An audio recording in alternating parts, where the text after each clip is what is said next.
भली भांति परिचित है। कांग्रेस ने तो समझौता पाकिस्तान से कर लिया है, इसके नेताओं ने तो पाकिस्तान के साथ समझौता कर लिया है कि हम अगर कांग्रेस की सरकार बनती है, धीरे धीरे अगर वो केंद्र में भी बैठने का काम अगर उनका होता है सफल, जो सफल नहीं होगा वो धारा 370 को भी वापस लागू करने का काम करेंगे। ऐसे व्यक्तियों को क्या आप चाहोगे जो फिर से हमारे जम्मू कश्मीर को अलग करने का काम करते हो? क्या आप ऐसी सरकारों को चाहोगे जो देश की जनता को धर्म के नाम पर, जाति के नाम पर बांटने का काम करती हो? आपने सुना होगा माननीय उत्तर प्रदेश के मुख्यमंत्री योगी आदित्यनाथ जी ने क्या कहा था कि अगर कटोगे तो कटोगे। बांग्लादेश का हाल देखा है, आपने पाकिस्तान का हाल देखा है कि किस प्रकार से वहां पर हिंदू प्रताड़ित है।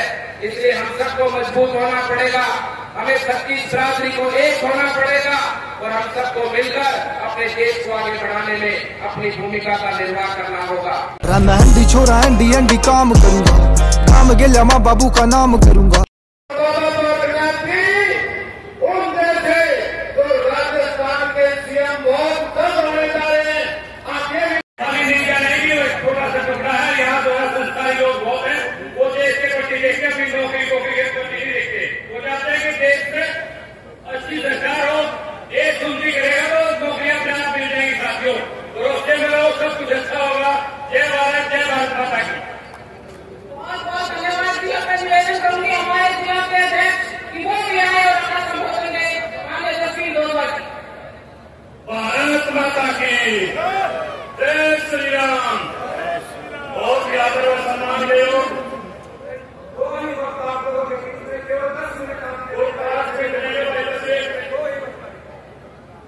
बहुत ही आदर और सम्मान के योग नाथ हो गए नाथ, मेरे गुरु जी बागनाथ जी, ये आगे प्रभारी श्री सांदल जी, प्रत्याशी पवन खरगोदा जी, चेयरमैन राष्ट्रीय तैयारी सम्मानित मंच, मैं खरगोदा वासियों से एक भी विनती करता हूँ। अब हमारे समाज में एक बात पे आ गए हैं, अब 12 साल में तो कुंडली के भी वोट दिया, ये भाई में 15 साल हो गए, दैया खाप की सारी सरकारी रहती है, दैया खाप को एक टिकट देते थे, अब की बार वो टिकट नहीं काटती और 3 दिन दैया ने आपस पानी दे दिया। इस पानी पवन का पुलिस से दैया खाप के हाथ में, और दैया खाप के प्रधान सुरेंद्र दैया हुए यहाँ पर और भाई संजय पवन ने भी आजमाई के लिए मैं सारी सरकारी से हाथ जोड़कर विनती करता हूँ। अब यूं भाई आपकी से देख कर बैठे की बात कह रहा भाई गौ दान में 10 की न कर दो, सारे घर को दान से गौ भाई की मदद कर दो भाई। सारा समाज इसके साथ है, सारी दुनिया की सरकार इसके साथ है और सारी भारतीय जनता पार्टी के साथ है।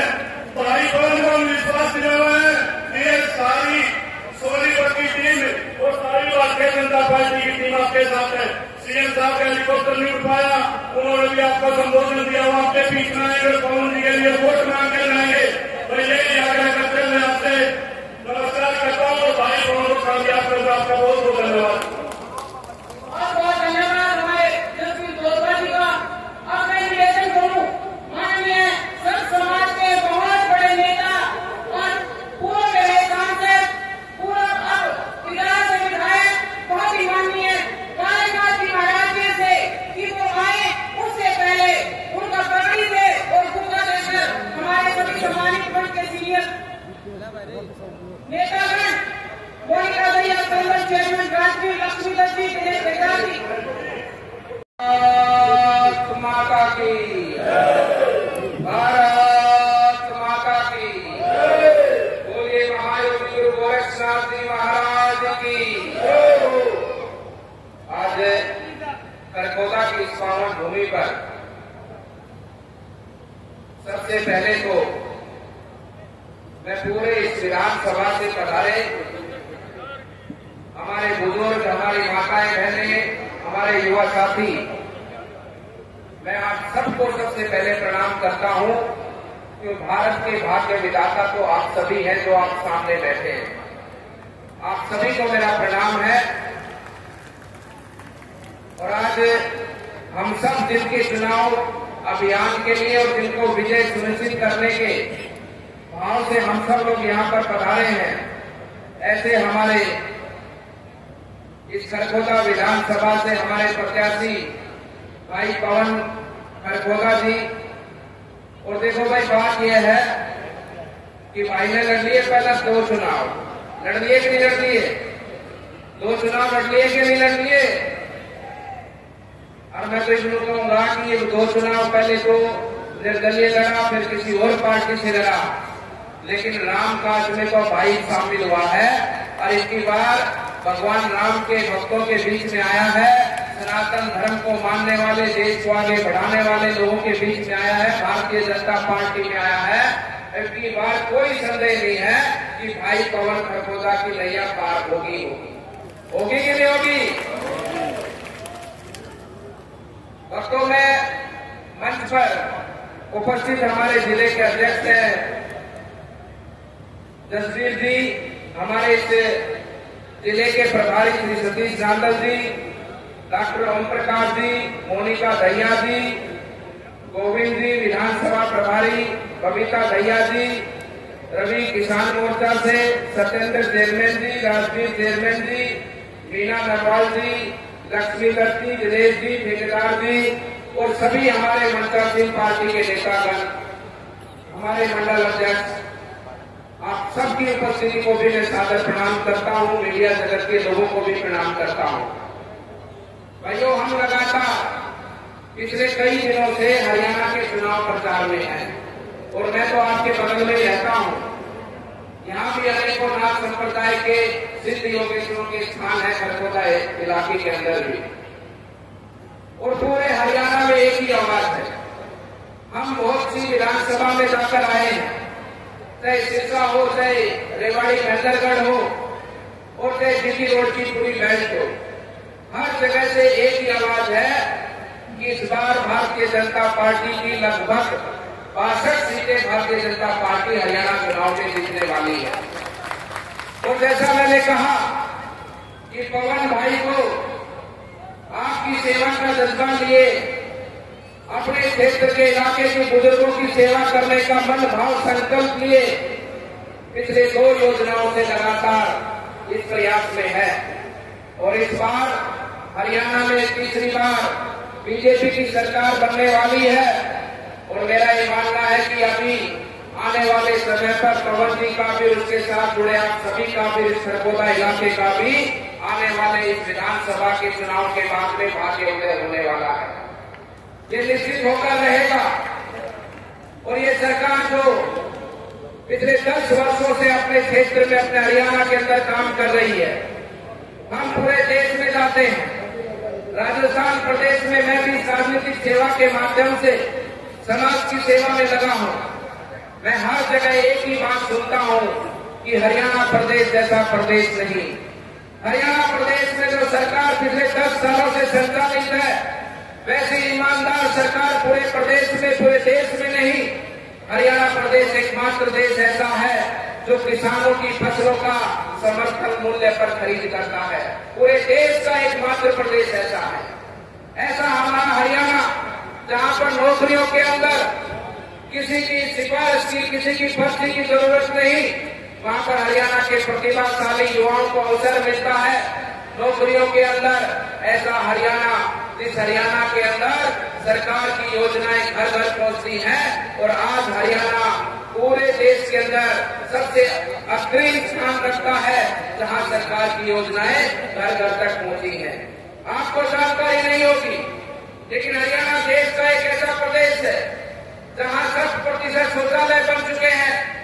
हरियाणा प्रदेश का, देश का एक ऐसा देश है जहां पर गरीबों के आवास बनाने में सबसे बड़ी काम हरियाणा सरकार ने किया है। हरियाणा एक ऐसा प्रदेश है जहां पर प्रधानमंत्री आयुष्मान योजना के माध्यम से सबसे ज्यादा लाभार्थी हरियाणा के अंदर लोग मिलते हैं। इसलिए बंधु, ये सरकार जो आपकी सेवा के लिए आपने 2014 में बनाई थी और आने वाले चुनाव, पिछले चुनाव 2019 में आपने बनाई और इस वर्तमान 2024 में भी आप हरियाणा को लेकर आगे बढ़ेंगे। देखिए, सरकार के अंदर चुनना और सरकार के अच्छे व्यक्तियों को चुनना, ये जनता जनार्दन की जिम्मेदारी है, आपकी जिम्मेदारी है। हम सब लोग को सेवा का संकल्प लेकर, भाई पवन जी सेवा का संकल्प लेकर आपके बीच में आए हैं। लेकिन इनको चुनना, इनको बनाना, ये सब जिम्मेदारी आप सबकी है। कल को राजस्थान और उसके साथ साथ में प्रदेश, उसके साथ साथ में उत्तर प्रदेश या पूरा देश, कोई भी प्रदेश देश का आगे विकास करता है तो उसको विकास की गति पे पहुंचाने वाले आप सब लोग बैठे हैं। आपने 2014 में मोदी जी को चुना, 2019 में चुना, 2024 में चुना, जिसके फलस्वरूप आपने देश में बढ़ते हुए विकास को आपने देखा है। आज देश की 135 करोड़ जनता ये सपना देखती है और इस विश्वास के साथ कहती है कि हाँ, हम निश्चित रूप से अपने देश को एक विकसित राष्ट्र बनाएंगे, क्योंकि ऐसा जुनून और ऐसा उत्साह माननीय प्रधानमंत्री जी ने जन जन में भरने का काम किया है। इसलिए बंधुओं, मैं कहना चाहता हूँ कि आपकी जिम्मेदारी बहुत बड़ी जिम्मेदारी है। आप ही के माध्यम से प्रदेश आने वाले समय पर आगे बढ़ेगा, आप ही के माध्यम से देश आगे बढ़ेगा। निर्णय करने वाला बड़ा होता है, ना कि काम करने वाला बड़ा होता है। आप सब लोग बड़े बैठे हो यहाँ पर, आप ही का निर्णय आने वाले समय पर अपने इस हरियाणा के विकास की रेखा को और लंबी करने का काम करेगा। आपने विश्वास जताया है पिछले 10 सालों में और आने वाले इस चुनाव में भी आप विश्वास जताएंगे। मुझे पूर्ण विश्वास है कि हरियाणा प्रदेश को देश को ले जाने की भूमिका में हमारे हरियाणा प्रदेश की जनता अपनी अहम भूमिका का निर्वाह करते हुए अपने प्रदेश को आगे बढ़ाने में अपना योगदान देगी। क्योंकि ये सरकार जो हरियाणा में पिछले 10 सालों से बनी है, ये सरकार पूरे हरियाणा की सरकार है। आप किसी भी क्षेत्र में जाएं, वहां पर समान रूप से विकास आपको देखने को मिलेगा। आपने देखा है कि आजादी के बाद में अनेकों सरकार हरियाणा में बनी, क्षेत्रीय पार्टियों की बनी, कांग्रेस की बनी, लेकिन हरियाणा की जनता की सोच किसी भी व्यक्ति ने या किसी भी सरकार ने लेने का काम नहीं किया। लेकिन पिछले 10 सालों के अंदर आज हरियाणा प्रदेश में हरियाणा प्रदेश राज्य देश के उन प्रदेशों में गिनती होने वाली है जहां हर जिले के अंदर एक मेडिकल कॉलेज बनने वाला है। आज हरियाणा प्रदेश आने वाले समय पर देश में सबसे अग्रणी राज्य के रूप में, जहां पर हर व्यक्ति की आय सबसे बड़ी आय के रूप में हरियाणा प्रदेश का नाम लिखने वाला है। ये सब काम आपके बदौलत आगे बढ़ेंगे। इसलिए बच्चों, ये चुनाव आपका और हमारा ही नहीं, ये चुनाव इस प्रदेश के माध्यम से देश को आगे बढ़ाने का चुनाव है और इसमें सबसे बड़ी भूमिका आपकी है। इसलिए बंधुओं, मैं कहना चाहता हूँ कि आज जो कांग्रेस और कांग्रेस का घटक है, कांग्रेस की बातें और कांग्रेस की विचारधारा से आप सब लोग भली भांति परिचित है। कांग्रेस ने तो समझौता पाकिस्तान से कर लिया है, इसके नेताओं ने तो पाकिस्तान के साथ समझौता कर लिया है कि हम अगर कांग्रेस की सरकार बनती है, धीरे धीरे अगर वो केंद्र में भी बैठने का काम अगर उनका होता है सफल, जो सफल नहीं होगा वो धारा 370 को भी वापस लागू करने का काम करेंगे। ऐसे व्यक्तियों को क्या आप चाहोगे जो फिर से हमारे जम्मू कश्मीर को अलग करने का काम करते हो? क्या आप ऐसी सरकारों को चाहोगे जो देश की जनता को धर्म के नाम पर, जाति के नाम पर बांटने का काम करती हो? आपने सुना होगा माननीय उत्तर प्रदेश के मुख्यमंत्री योगी आदित्यनाथ जी ने क्या कहा था कि अगर कटोगे तो कटोगे। आपने बांग्लादेश का हाल देखा है, आपने पाकिस्तान का हाल देखा है कि किस प्रकार से वहां पर हिंदू प्रताड़ित है। इसलिए हम सबको मजबूत होना पड़ेगा, हमें 36 बिरादरी को एक होना पड़ेगा और हम सबको मिलकर अपने देश को आगे बढ़ाने में अपनी भूमिका का निर्वाह करना होगा। आप ही के खातिर, आप ही के कारण हम सब उन शहीदों का सपना पूरा कर पाते हैं, करेंगे कि जिन्होंने अपने प्राणों का न्यौछावर किया केवल इसी बात के लिए कि मेरा देश आजाद होगा और मेरे देश का युवा साथी फिर से स्वतंत्रता के साथ में अपने देश को आगे बढ़ाएगा। अब अवसर है हमारा, उचित अवसर है, उचित व्यक्ति है, उचित संगठन है देश को आगे ले जाने का। केवल हम सब लोग, आप पार्टी के हमारे सभी नेता लोग आपसे यही निवेदन करने आए हैं कि आप हमारा साथ दो, हम सब लोग मिलकर देश को आगे बढ़ाने का काम करेंगे। हमारी भावना देश के लोगों की सेवा करने की है, देश को आगे बढ़ाने की है। और याद करो उस दिन को, उस समय को जब सुभाष चंद्र बोस ने देश के लोगों से कहा था कि तुम मुझे खून दो मैं तुम्हें आजादी दूंगा, तुम मुझे खून दो मैं तुम्हें आजादी दूंगा। आज देश का प्रधानमंत्री लाल किले की प्राचीर पर 135 करोड़ देशवासियों से कहता है कि तुम मेरा साथ दो, मैं इस देश को विकसित बनाने का काम करूंगा। इसलिए बंधुओं, हमारा धर्म बनता है कि हम सब लोग अपना व्यक्तिगत स्वार्थ छोड़कर, हमारा व्यक्तिगत लाभ छोड़कर हम सब लोग इस वर्तमान समय में अपने देश के लिए काम करें। हमारी जो छोटी मोटी समस्याएं जो कांग्रेस काल की देन है, कांग्रेस की सरकारों की देन है, उन समस्याओं का समाधान हमारा हो। जिस प्रकार से आज हम जीवन जीते हैं, हमें अनेकों कठिनाइयों का सामना करना पड़ता है। ये मोदी जी की और हमारे नए शिवसेना की सरकार देश को संवारने में लगी है, देश को बनाने में लगी है, ताकि आने वाले समय पर हमारी जो आने वाली पीढ़ियां हैं उनको किसी भी समस्या का समाधान नहीं करना पड़े। उस भाव से चुनाव के अंदर आने वाली 5 तारीख को आप एक एक मतदाता हमारे पवन भाई बनकर, हमारे मुख्यमंत्री जी बनकर, जो आज हमारे बीच में नहीं पहुंच पाए लेकिन मुख्यमंत्री आपका है, वो आपके लिए काम करेगा। और मैं गारंटी लेने आया हूँ, जब आप कहोगे आपके बीच में मुख्यमंत्री जी को लाकर बिठा दूंगा, लेकिन आपका भी दायित्व बनता है कि आप हमारे भाई पवन सरकोदा जी को विजयी बनाकर हमारे सरकोदा विधानसभा से विधानसभा में भेजकर अपने क्षेत्र के विकास को आगे बढ़ाने को अपनी भूमिका को सुनिश्चित करें। आप सबका अभिनंदन है, आप सबका मंगल है, आप सबको मेरी तरफ से बहुत बहुत शुभकामना। और महान सिद्ध पुरुषों की ये तपोभूमि है, महान योगेश्वरों की ये तपोभूमि है, उन सभी महान योगेश्वरों की ओर से आप सबको आशीर्वाद देते अपनी वाणी को विराम देता हूँ। सर्वे भवन्तु सुखिनः, सर्वे सन्तु निरामया, सर्वे भद्राणि पश्यन्तु मा कश्चित् दुःखभाग् भवेत्। आप सब लोग सुखी हो, निरोगी हो और आप और हम सब लोग मिलकर अपने प्रदेश और देश को आगे बढ़ाने का काम करें। बोलिए भारत माता की, भारत माता की, भारत माता की। आप सबका बहुत बहुत धन्यवाद।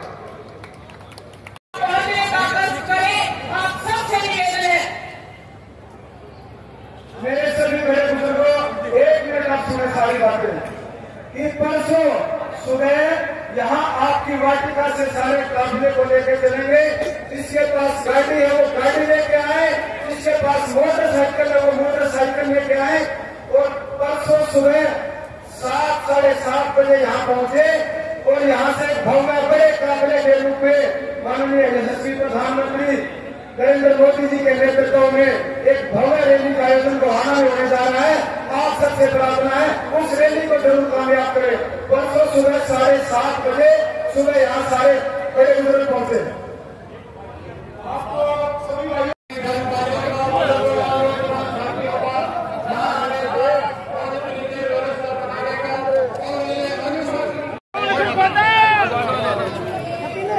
गुरु जी आड़े खड़े रहो 2 मिनट, सब नड़े